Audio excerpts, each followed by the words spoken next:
morning there. You're watching QTV this morning, and I am Jenna Busonko here with my co-host Ibrahim Balde. Yeah, Jay. It's good to be back.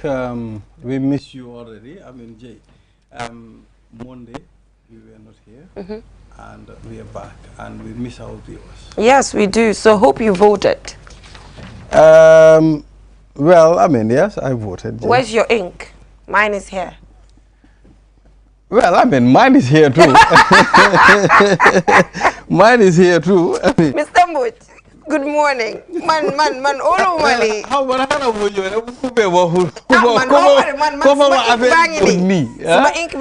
Maybe I did inkless vote. You don't know. Inkless. Mr. Mbut, did you vote? Good morning. Good morning. When people ask me this, I said, there's a reason why it's a secret ballot. You don't need to know. Thank you very much. So it's because the mayoral election at is least coming. Chairman and ward councillor. At least answer. Anyway, the local government elections is coming, and I think it's important that, we just use this as a form of advocacy to ensure that we combat the voter apathy, because we've seen how it's such a, low turnout. Seems people have more interest in presidential elections. Obviously, it can be equal, but the legislature is as important, at the end of the day. But anyway, I did exercise my franchise. But good morning once again. You're watching QTV this morning. And as usual, we have the African proverb here and the newspaper review. Our guest is already here, Mamadou Mbodj, to help us analyze some of the stories that we have on the papers. And on social issues, we'll be taking a close look at the findings of Gambia Participates in the recently concluded National Assembly elections. And also just going beyond that, there are other issues that are also emerging, considering that out of 19 women, we have 3 women who have voted in. That number has really reduced drastically, and further discussions in relation to the whole process here. And do not forget that One Stop Water Solution is part of our sponsors. Thank you so much for your support for all your water filters, dispensers, just anything that will help purify your water. Please head right on to One Stop Water Solution. I think this discussion today will be simple, considering that Mr. Mbodj was part of that panel there. And Mr. Mbodj, you smiled. No. Considering you're part of that. I'm just feeling smiley this morning. It's good to know. It's good to know. So yes, Ibrahim, what is our African proverb? All right. If a snake does not act like a snake, little children will use it to tie firewood.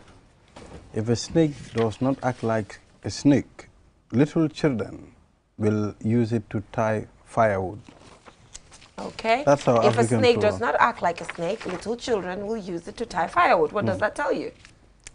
Well, I don't know if I'll get this right. I mean, but my own interpretation is to act, to take up your responsibility. I mean, you should know how, you should behave as expected.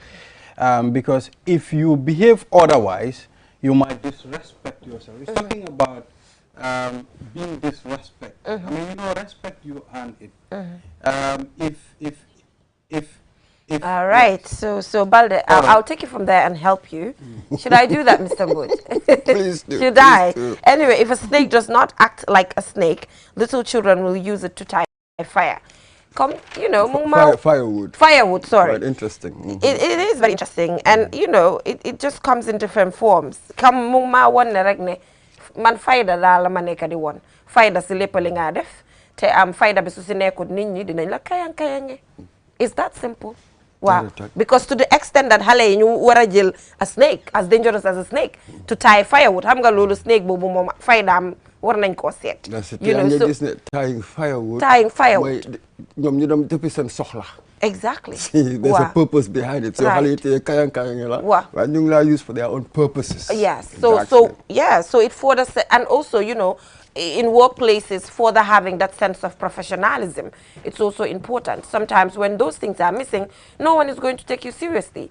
Leadership roles, taking yourself seriously when you have certain leadership roles, saying that warulo wache sa bopa to an extent as a leader. Wala sometimes hejna tontu kadu bu neka duga si conversation bu neka nguur dafa am hejna yow conversations that you should be part of am na no wara doxale. All of those things matter for your subjects ñu mun la take seriously. Yes, I wouldn't have used the term subjects. Well, I know electorates or citizens I know what you mean. Yeah. It's just the connotations of Wow, subjects it might and be. masters. Yeah. Hey, look, Secretary, so many public office.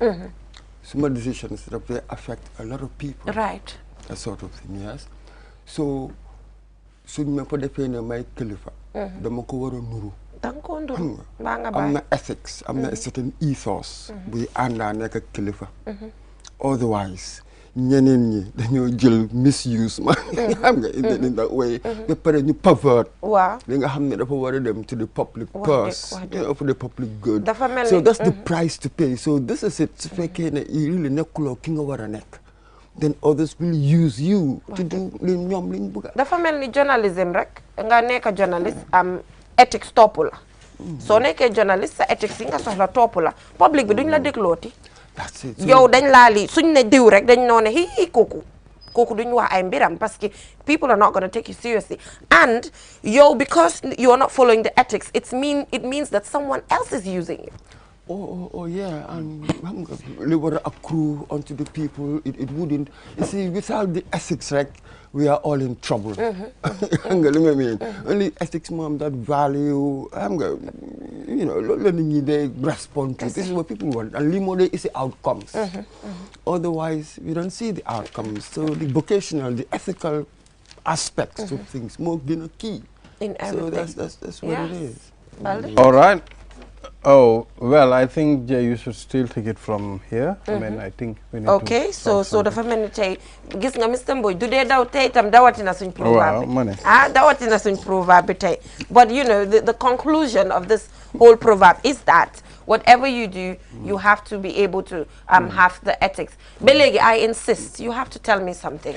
Tell me something. Well, the proverb, comme man numa ko gisee mooy, it's about taking up responsibility, acting normal. I mean, bu nekkee ne like behavior, the way you are expected to behave, I mean, it might lead to disrespect. I mean, ñi nga xam ne ñu ngi la war a respect, duñ la respect. Moo nekk small children using you to tie firewood. I mean, obviously, xam nañ ne xale fu mu teg loxoom use ko pour taka mata xamal ne loolu noonu bumpty nañ ko bes one.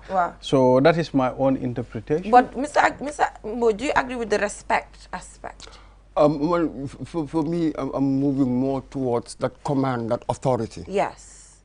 You know what I mean? Because there's a difference. Yeah, that's slightly. So for me, any position has got a command, it's got an authority, and you must insist on it. Otherwise, sometimes when you appear to be soft or lenient, then people can pervert the whole purposes, you know, for their own ends. Yeah. So that's really sometimes you can be respected, sir. Why? Because you're that authority on things, then that's when you lose it. You know, something like that. Something like that. Or do you want to come again?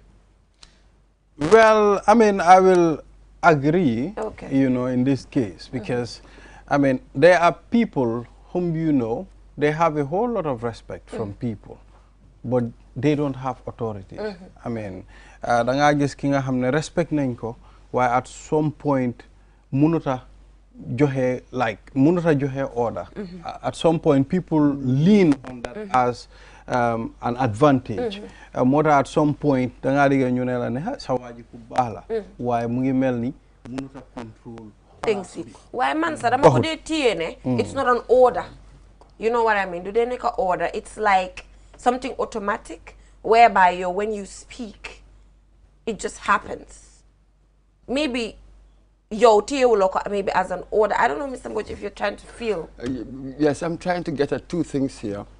What is the meaning of authority? Wow. Is it this formal privilege that I confer on somebody, or could it be informal in the sense that perhaps in the community you were talking about respect? A lot of people have respect for you, and they listen to what you say. And you might have huge influence in how things are organized, or how things are done. So I may not have that formal authority, he is this title, but yet I may have this influence within my community that may be akin to, you know, being an authoritative figure. let's be careful here. You have the formal and informal aspects, I think, in these things. And whenever I talk about authority, I like adding the fact that authority need not be authoritarian. Yeah, that's what I was trying to That's come it. That's to. the key. Yeah, that's what I was trying to come to. Sometimes you meet people in public offices, they confuse the two. There's a difference. Yeah, for me to show authority, oh, I'm going to show you my power. That's the difference with power. Yeah. Right there, we've used another term, related but different. Yeah. So because, you know, I'm in office, so when you come maybe for a certain document you are entitled to, so I just want to play that game, you know, petty power.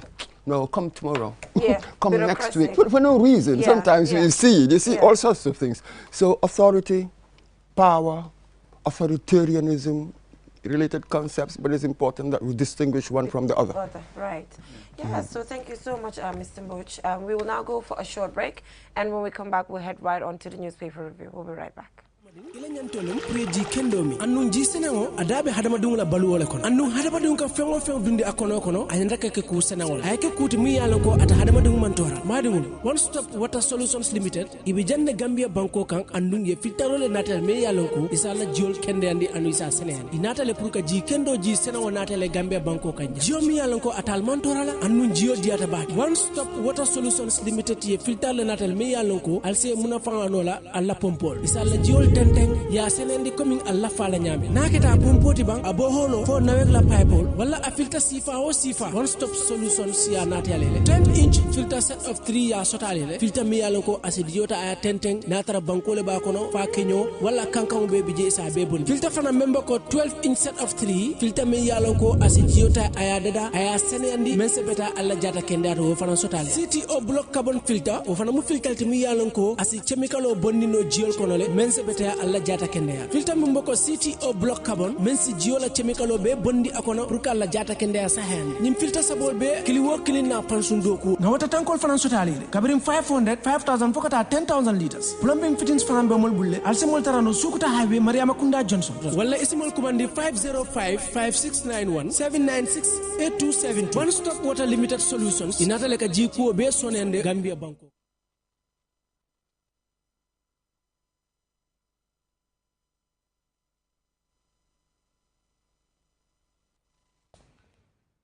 All right, welcome back from that break. If you're just tuning in, you're watching QTV this morning. Yeah, it's not bad to take selfies sometimes, is it? Well, it's not bad to take selfies. It depends on the type of selfie you're taking this holy month of Ramadan. I can't believe you said that. There are selfies that you should not take during the holy. We should sell all the thing. So that's the voice there? Yes, I wish Mr. Arif here would have helped us with one of the papers. Okay, all right.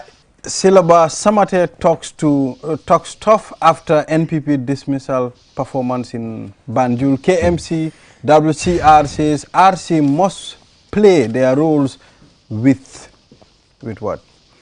Big blow for President Barrow's NPP win, but short of absolute majority. Madisi says Gambia spent $1 million on foreign services. And of course, high fuel price causes transport fare increment. Well, it's important for us to for this thing to be clarified because, I mean, people are giving blows to apprentices at the moment. Yeah. April 10, 11 victims call for prosecution of former vice president and others. All right. So the point here, public health officers and sit-down strike. And also ECOWAS expresses concerns over Senegal MFDC clash. And also ECOWAS AU missions brief media on National Assembly preliminary findings. And 20 National Assembly members retain parliamentary seats. And Transport Ministry outlines new fare tariff. Only 3 women are voted into parliament. And public health officers end sit-down strike. That is all. Yes, is that the point? Yes, I've dealt with both, both the Fourier and point. All right. So the voice there's a headline talking about a blow there. Can you take us through that? Yes, a blow for President Barrow's NPP win, sort of absolute majority. Is it a blow, considering this is the fourth time that the National People's Party is running for National Assembly elections? In 2017, there was no NPP, and now there is an NPP with its alliance, and they're able to bag about 18 seats. So is it fair to say it's a blow? That's exactly the thing. It's all a matter of perspective. I suppose that they're calling it a blow because of what people were expecting from NPP. To my mind, people had mistakenly thought that because of Barrow's performance in the presidential elections, so that might somehow be reflected in the National Assembly elections, which I felt that it was a flawed argument anyway from day one. But that was really what proven. So not really, not a blow at all. Again, complete game. This is single party, the largest single most seats, single, in the National Assembly. Out of all the parties, it's got 18. It's got the largest number of seats. And putting its alliance into and not even talking about the alliance that would come later, but they've got 18, second 15, and it goes down, independence and that sort of thing. So that one side, so that's a huge plus. It's new, as you said. But I'm seeing the opposition trying to say that the minds of Gambians have changed within the past 4 months. It's not really based on what you've just mentioned, which is the National Assembly. It's based on constituencies. The presidential election is based on a single individual. They're saying mindsets have changed within the last 4 months. That is why, when it comes to the Greater Banjul area, he's only able to back 1 seat in the West Coast region. What do you think about that whole? What do you think about that argument? I'm not sure what they mean by mindsets have changed. Well, mindsets have changed as in, they are banking on the issue of the economy. Things they expected should have changed, but I'm afraid can that change as well within that short period? Things are not moving, according to some of them. I think that's the wrong way to look at it. Yeah, but when they're looking at it that in the presidential elections, people went out to vote for President Barrow or Darboe or whoever the presidential candidates were.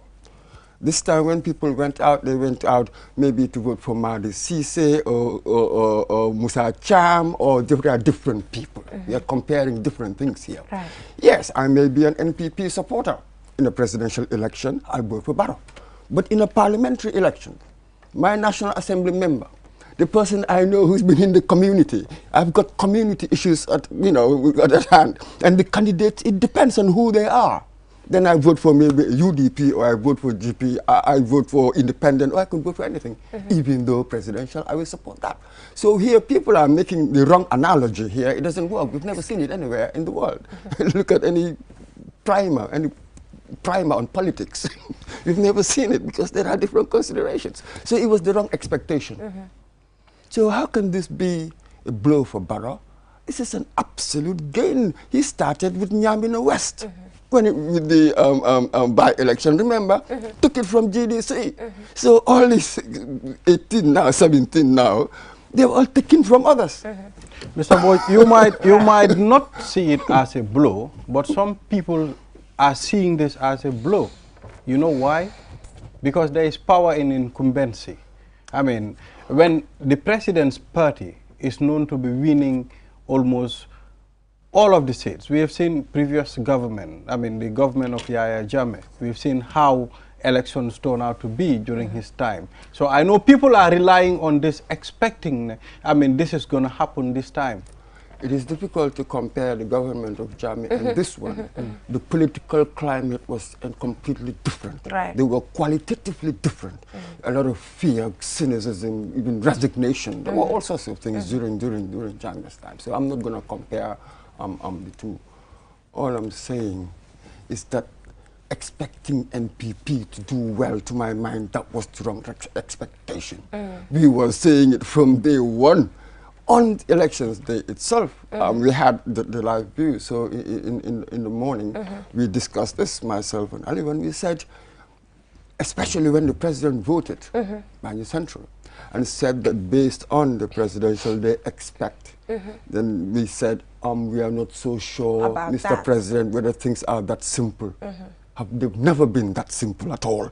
I'm not sure whoever put that expectation in him, but it doesn't work like that. So when you choose constituency candidates, go back to the people themselves. Right. You know, And we've seen instances. And ask them, yeah. which candidate do you want? You don't have executives, as it were, sitting somewhere and picking somebody and then imposing it. No. You know, we've seen the issue of the NPP having a lot of controversy at the time that they were selecting, you know, some of these National Assembly aspirants. I'm not saying it's directly linked to that, but, you know, the talk was out there, you know, and one or two ways, you know, it can really affect them. The fact that we've got 12 independents. Never happened before. Staggering. Nobody in our wildest dreams sort of thought that this sort of thing would happen. And you go to Fonyi, independents swept the whole. There are underlying reasons, it seems. It seems a lot of people are really dissatisfied with the party selection systems, as it were, that there's something wrong with that. So this is how I read the 12 independents winning. There is some protest in that. There's something going on there. So this is it. So maybe the parties and how they select, they will have learned one or two things. Are you expecting independent candidates, I mean, to be selling their victory to NPP or any other party? Oh, I wouldn't be that cynical in saying that to be selling. That's part of politics. You are an independent. You may go into parliament and you feel that your views, you know, your vision, they're very similar to our parties. It doesn't matter which party, then you want to join them. Really. But even though before you do that, to my mind, there were people who voted for you. I think a lot of people suffered because of they did something similar. Before I do that, I must go back to my constituents and say, hey, look, this is how I think, what I think. Even are we going to have a vote on it? But I have to decide that they voted you in as an independent. There's an honor issue here. If I'm going to change, I will probably, the way I think anyway, I'll probably have to go back to them, call a meeting, whatever. People who voted for me, hey, look, I'm thinking of doing this. What do you think? Yeah, and that this particular aspect of the election cycle when it comes to the National Assembly, you know, when you interview a lot of individuals, they will talk about how these National Assembly members do not go back to them. You know, they do not use that participatory approach towards their electorates. I think that's a good point. But again, we need to also realize that only 3 women are voted into Parliament. Are you surprised? The last time the same thing happened. Yes, but it dropped, you know, drastically. No, the same number. Yeah. It's just that 2 dropped. I think Kadi Kamara, Fonyi Bandali, and Talending. But because we had 5, you know, sometimes people forget about the fact that these individuals are nominated, some of them. But, you know, you're taking the figure as in not nominated, and we are trying to use that to improve. I don't know if you understand. I know. That was the concept at a point in time. Yes, I know. When the advocacy was on. Yes, I know what you mean. But let's stick to the election itself. What was elected the last time? 3. This time 3. I think that's a key thing. How many women Barrow would nominate? That is a different point. I think that he will nominate more women, just as he did the last time. And then even perhaps so-called people with disability will also nominate, just as he did the last time. Might even retain.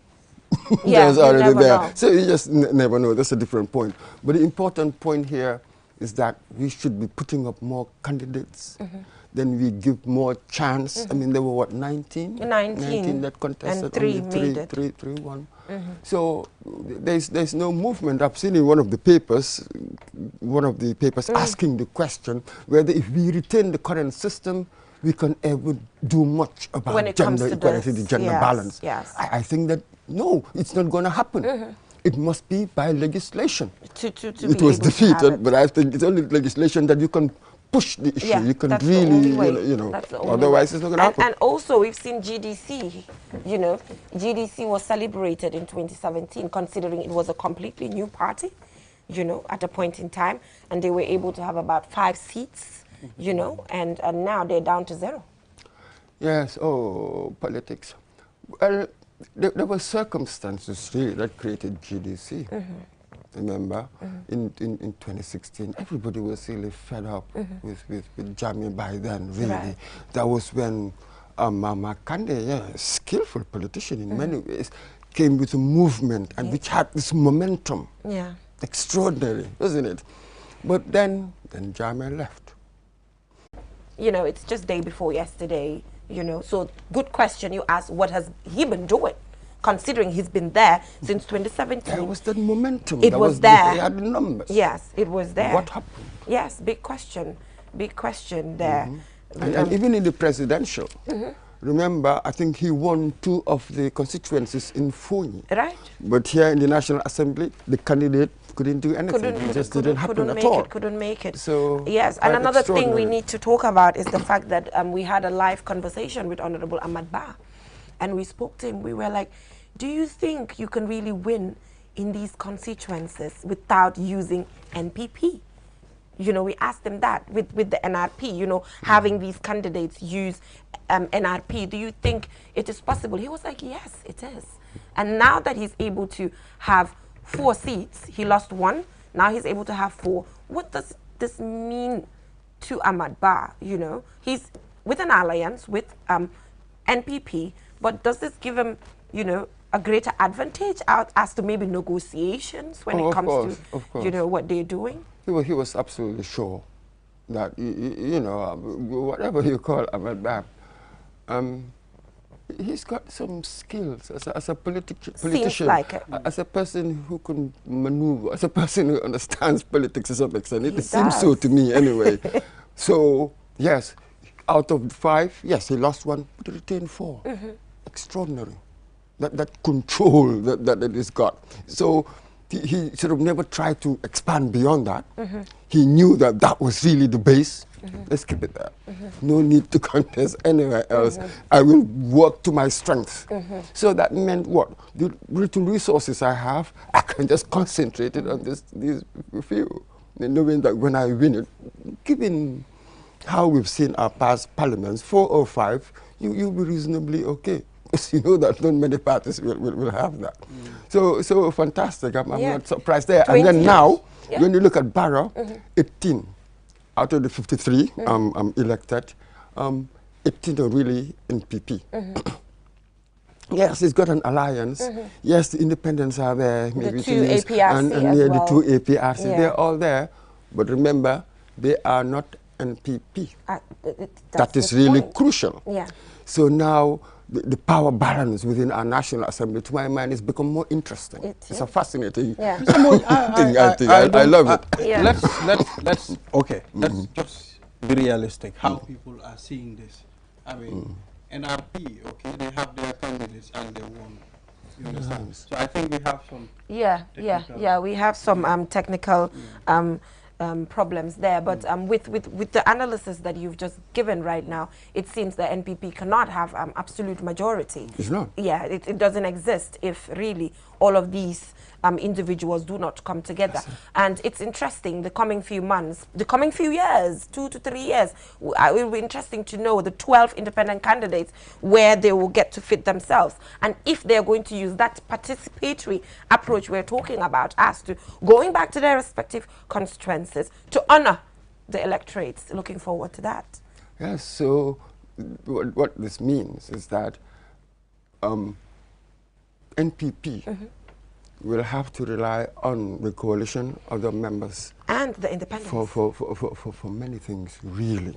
Yes, so it will make negotiations well far more fascinating in there. Right now, yes, they are in alliance, but remember, in politics, you don't have permanent friends. It's just interests. You have permanent interests. That things could be fine today. 1 year, might not be. 2 years, 3 years down the line, you just do not know. For me, at any case, in the National Assembly, I love the way things are positioned. As we speak. As we speak. Yeah. I think we should have a far more, perhaps even far more vibrant, more interesting one than the last one we had here. Because looking forward to that. And we lost some of the veterans, you know, Sidi Ajata there lost his seat. Honorable Halifa Sallah had to leave on his own and all of that. But anyway, the conversation continues, like you mentioned. Interesting times ahead of us in relation to our National Assembly. Thank you so much for joining us, Mamadou Mbodj. You know, it's always good to have you here. I love being here. Always something to learn from. We'll go for a short break and we'll be right back. Do stay tuned. QCell's Q Prayer and Q Ramadan service reminds you of your 5 daily prayer times and the start and end times for your fast. Simply send prayer to 331 to be reminded of the 5 daily prayer times. Send Ramadan or fast to 332 to be notified of the start and iftar time of fasting on a daily basis. QCell wishes you all a blessed Ramadan. We innovate, others follow.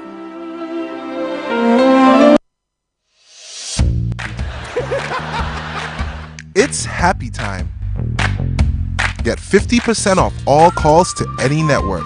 Enjoy calls every day to any network from 6 a.m. to 10 a.m. Is it too good to be true?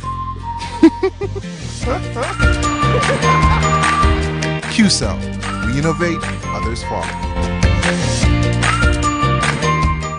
Now, with Aji Bank, you can make your vehicle number plate payments without any hassle. Walk into any of our bank branches or agencies located at Banjul, New Joswang, Karaba Avenue, Bakote, Tranquil Brusubi, Brikama, Basse, Farafenye, Numuyel or Garawal. Your number plate payments now made easy with Aji Bank. For more information, please call us on 422-8405 or 377-5811. Aji Bank, your investment partner. With so many things to do in a single day, it's important to have a network you can trust. When there's family and friends to connect with and business calls to make, you need a network that is reliable and fast. Talk longer, browse faster, go farther, and roam wider. When your network is solid,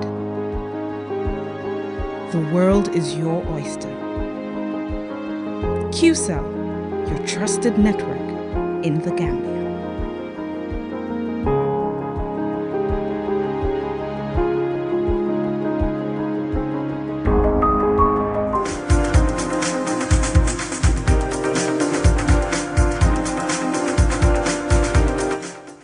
Welcome back from that break. If you're just tuning in, you're watching QTV this morning. Yes, so Ibrahim, and now we talk about the findings of Gambia Participates in the recently concluded National Assembly elections. And we're joined by Mar Nyang, founder, Gambia Participates. Thank you so much for joining us. So always a pleasure joining you, these two amazing presenters, really. Right. So yeah, tell us, slept well maybe, you know, considering that you were in the Situation Room all night till the next day, you know. How has the experience been all of these years that you've been doing the same thing as a young person? Let's start from there.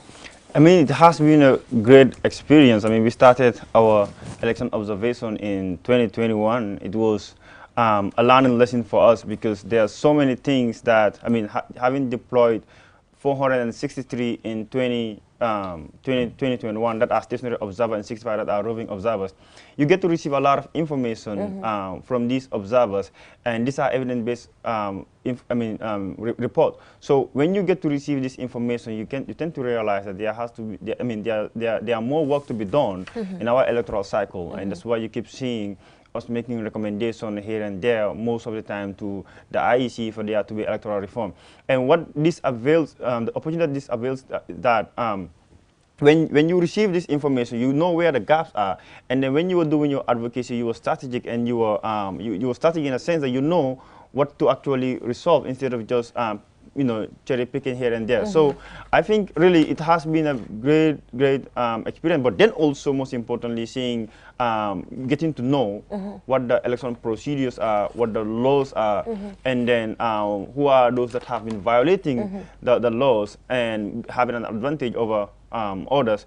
And also most importantly as well for me, the biggest thing is the fact that we are also able to give young people, over 500 young people, a career to do election observation. And this is a standard election observation that you can do in any part of the world, especially when it comes to long-term election observation. But Mar, how is the capacity of these young people that we're talking about? Because looking at your findings, you know, some of the findings are quite controversial, you know. So I want to know how is their capacity, how are their capacities built to the extent that they're able to actually pinpoint some of these sensitive areas according to your findings, which we will get into shortly. I mean, first, I would like to say that the findings are really factual. Okay. Because first, we actually train these young people before we deploy them. In October, we did train them. We trained our long-term observers on how to do long-term election observation. And there is a standard checklist that is being developed. And you cannot actually give us an opinionated-based information. It has to be factual, and you have to fill in that, and then you have to send it to an electronic database. So we receive that information, and when we receive it, we don't just depend on it. Okay. We also do what we call quality assurance of that particular data, following up, and then also receive evidences. Let's say, for example, sometimes when we receive information of abuse of state resources, we don't just receive the information and then put it out. We ask for the number plate. Let's say, for example, if it is in the form of a car, we ask for the number plate and the photo of the car and where the photo is actually taken. So you can actually see the date of the photo that it was taken. And when you're using, let's say, for example, if the person is using an iPhone and then send it, you can actually track the location of where the photo was actually taken. Yes, yes. So it's really factual. And before then, we train them on this standard checklist, and they get to understand. And then we also have a code of conduct that actually they need to follow. Exactly. So now quickly, take us through some of the findings. There's one I'm particularly interested in, which is the inducement that you talked about. But, you know, before jumping into that, just take us through some of the most important findings according to your research there. Well, from our election observation in this April 9 election, we concluded that the election was free and it was transparent and it was actually fair. Like I keep saying, free in a sense that Jay was not asked to pay IEC officials to vote, to cast her vote.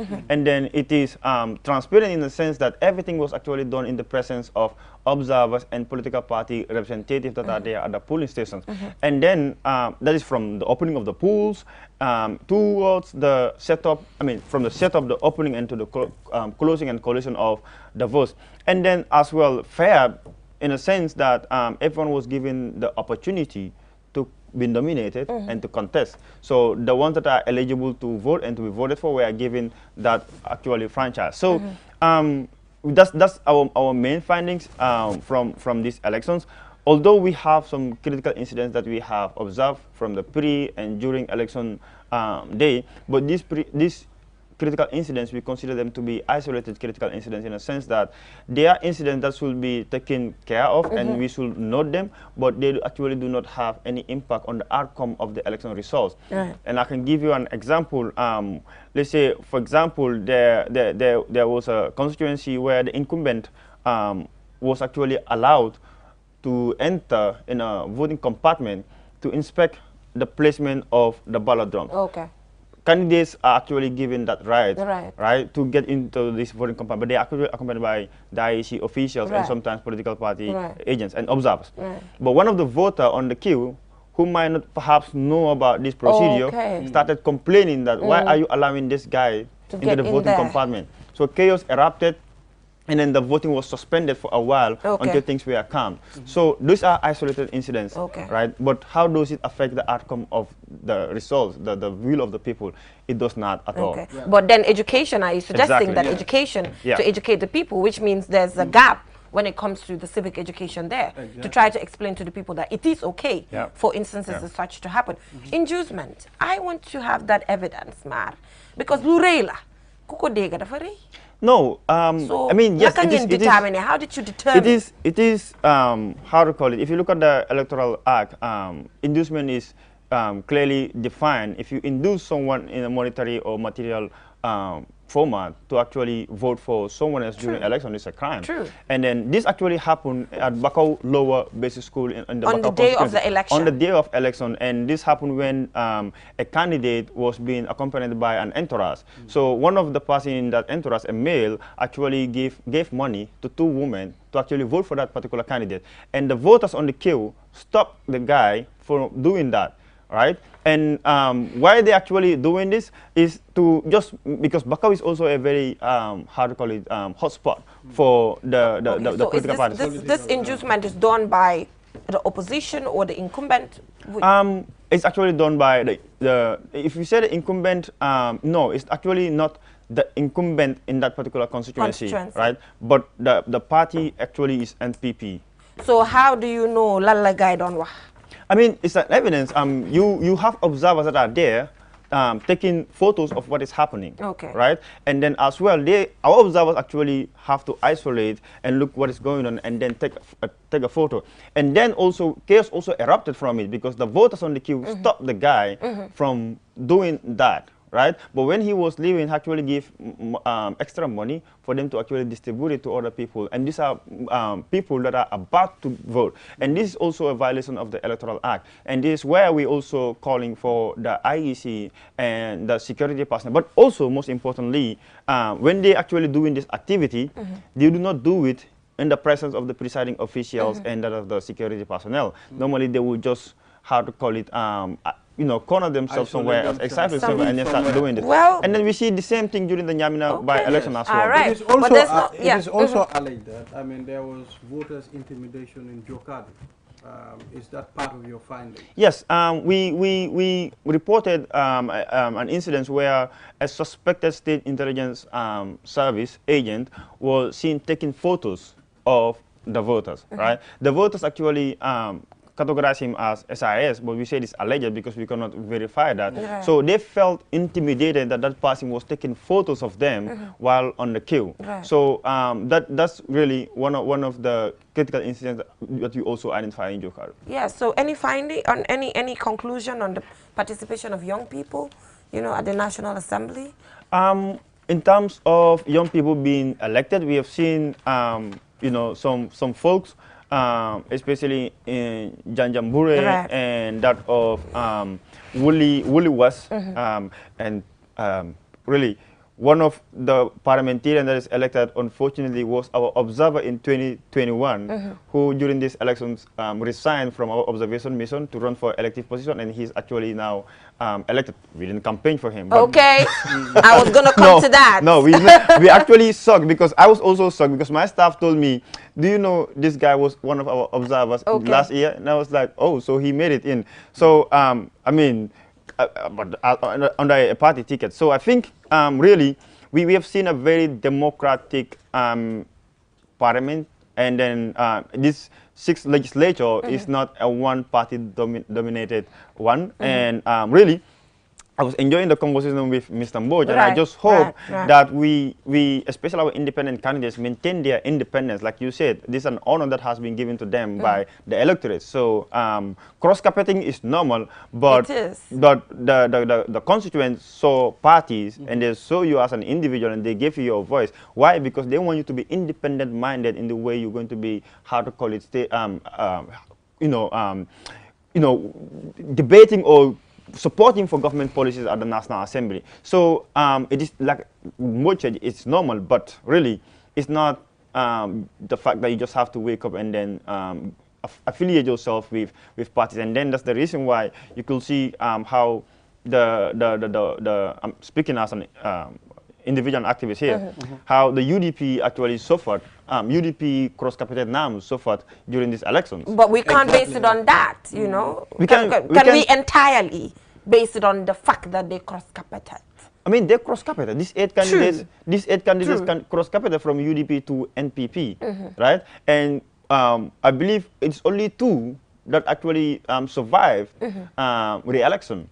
All the others were actually... So why do you think it's based on that, the fact that they had to change? Well, the thing is, I made this post, the presidential election is totally different from the National Assembly elections. In the National Assembly elections, you have 53 different constituencies, and you can only participate in one constituency, and the people vote based on the one that is popular in terms of community service in that particular constituency.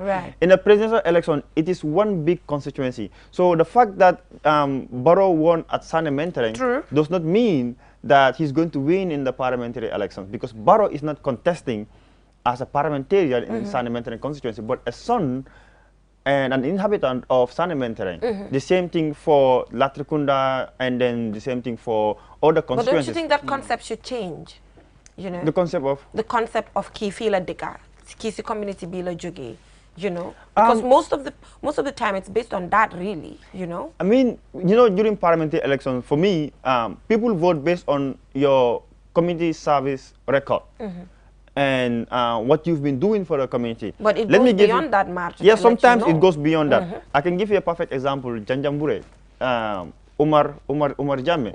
Umar actually contested in the 2017 parliamentary election. He lost. But Umar, before 2017, have been one of the youth leaders in Janjambure. Right? And then he actually contested in this April 9 election, and he won.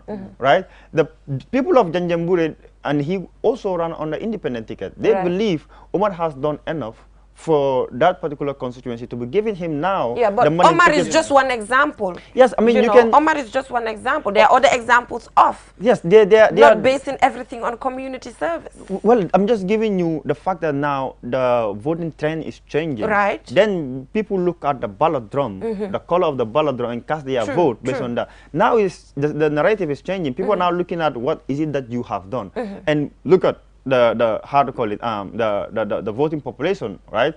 The youth, the millennials like you are coming up being smart and knowing that you are not giving your vote to just somebody else, but you're giving your vote to someone else that can do something, and someone else that you have how to call it passion and trust in. Unlike that of the time during Jammeh, where how to call it, people are looking at the green ballot drum and then vote because it's Jammeh. So really, I think we are now seeing change, and this is a very healthy democracy. But I am not to be too optimistic. Right now, I think what we have to do is start supporting these parliamentarians, because most of these newly elected parliamentarians do not understand parliamentary procedures, government policies, government oversight, in terms of appropriation, public finance, and debt restructuring and the like. We need to make sure we give them this skill set, right? Prepare them ahead. Because one thing that we do not do well as civil society, politicians are always ahead of us. They will move towards bringing these people within their circle, and once they get them in, it's very difficult to get them out. So for us, the civil society now, what we need to do is start giving them this support, and then make sure that when we want certain policies to be, or bills to be passed through the National Assembly, we know who our go-to guys are. Go-to guys. Yeah. Mar. I mean, it's lobbying. I mean, when you are a lobbyist, you have to be strategic. You have to know who your gatekeepers are. So really, you have to map them out. We are expecting a lot of people will come out and vote, but I mean, it's a big disappointment. I mean, what do you think is the problem? Is it that people don't have confidence in the National Assembly members, or is it that people are not interested? I think we have a historical record in terms of voter turnout during parliamentary elections.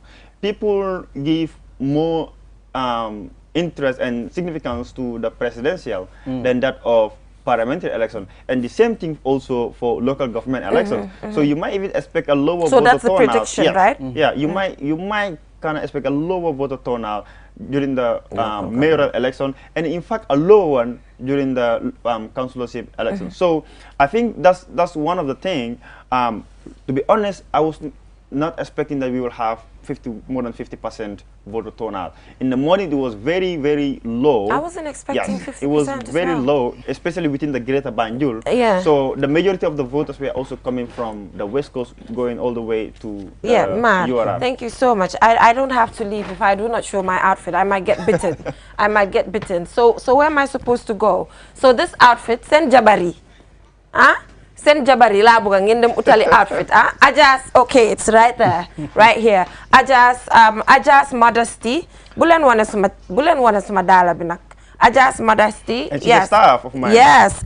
Is she? She's a staff okay, of mine. so Ajas modesty gave me this outfit. I really love it. So the number is 3514534. 3514534. Dohlen danka dagu dem utali sen Jabari yu melni wala yu ko daha hana dede. I'm not solo. Hana dede. Till we come your way. Bye for now.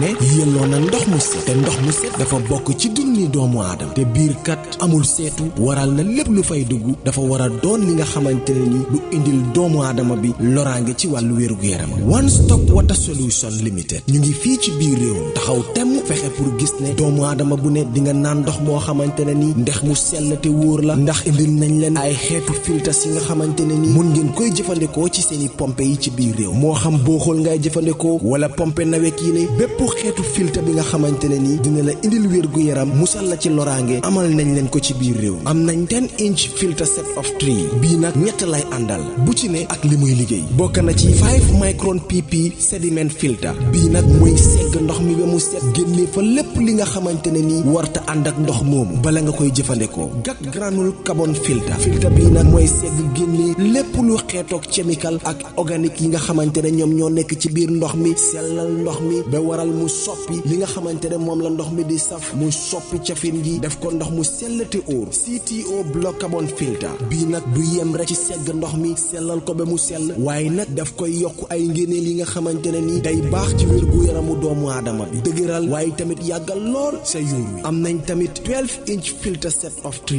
boobu it liggéey bu nu mel lay def ñetti filter yépp benn bu ne ak lu muy liggéey am nañ 10-inch post carbon 10-inch coconut carbon 75 GPD pure one membrane bi amal nañ leen bépp xeetu water tank tàmbalee ko ci 500 litres 5000 ba ci 1000 litres ak plumbing fittings kon nag mbokk yi bu ngeen buggee naan ndex yu sell te wóor seeti leen One Stop Water Solution Limited suñu makkaan bu mag baa nga foofa ca Sukuta Highway Mariama Kunda Johnson wala nga call ñu ci 505 5691 796 8272 One Stop Water Solution Limited ndox mu set mooy yàggal dund ni doomu